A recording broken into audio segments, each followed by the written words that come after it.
Hello, friends. Pete Little here from St. George's Church in Owen Sound with good news for March 24th, 2025. Today's readings are quite long. This is the assigned gospel, and it's John. We're reading from John 7, verse 14 through to verse 36. And lots of meat and a lot of potatoes. So I will just read it to you. The first part is titled, Jesus Teaches at the Feast. Not until halfway through the feast did Jesus go up to the temple courts and begin to teach. The Jews were amazed and asked, "How did this man get such learning without having studied?" Jesus answered, "My teaching is not my own. It comes from him who sent me. If anyone chooses to do God's will, he will find out whether my teaching comes from God or whether I speak on my own.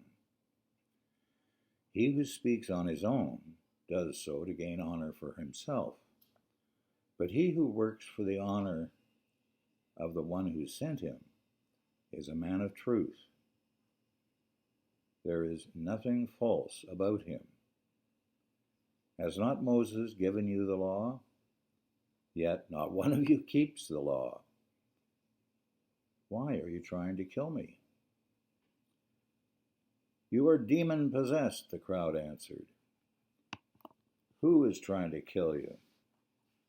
Jesus said to them, "I did one miracle, and you all are astonished.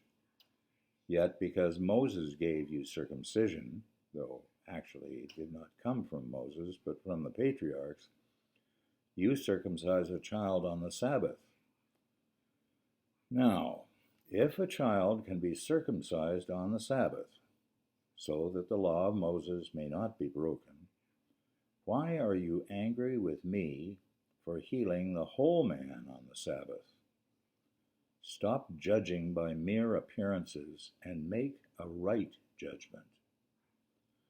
Now, this next part is described, is Jesus the Christ? At that point, some of the people of Jerusalem began to ask, "Isn't this the man they're trying to kill? Here he is speaking publicly, and they're not saying a word to him. Have the authorities really concluded that he is the Christ? But we know where this man is from.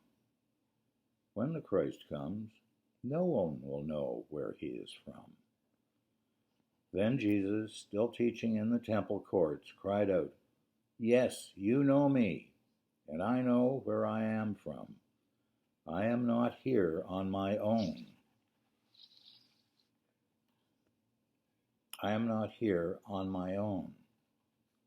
But the one who sent me is true.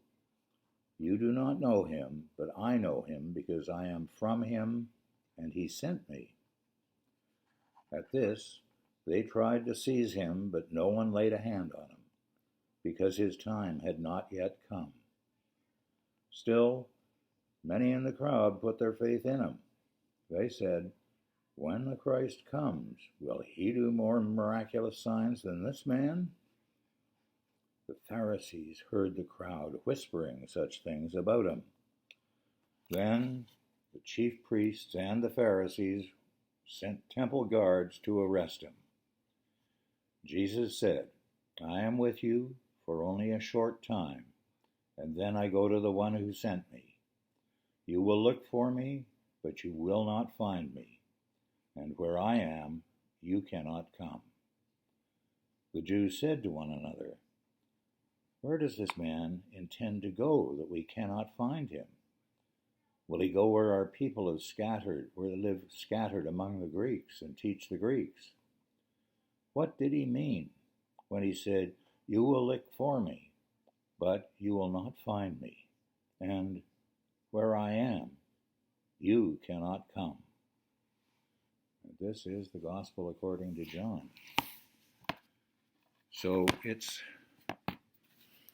a many-faceted reading, and I struggle sometimes with these readings not being in order, sort of separate little tidbits thrown out, and but it's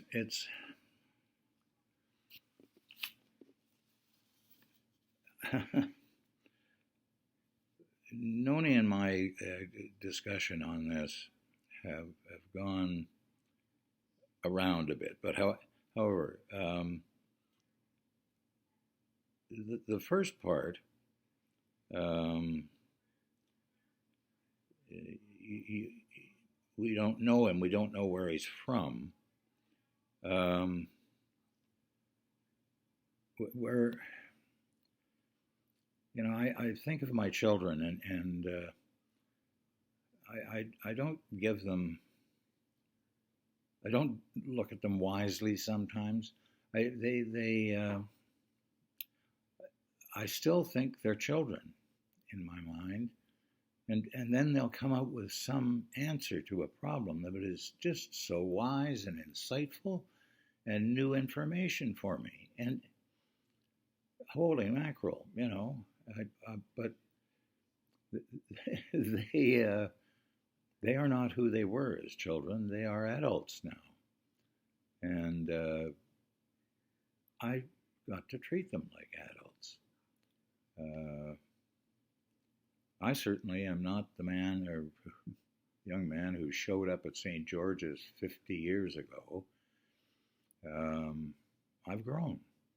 Well, I hope I've grown, but it may be that you didn't know me then, and you don't know me now. You may be thinking of me in terms of who I was 10 years ago or 20 years ago, but hopefully I've changed and become better.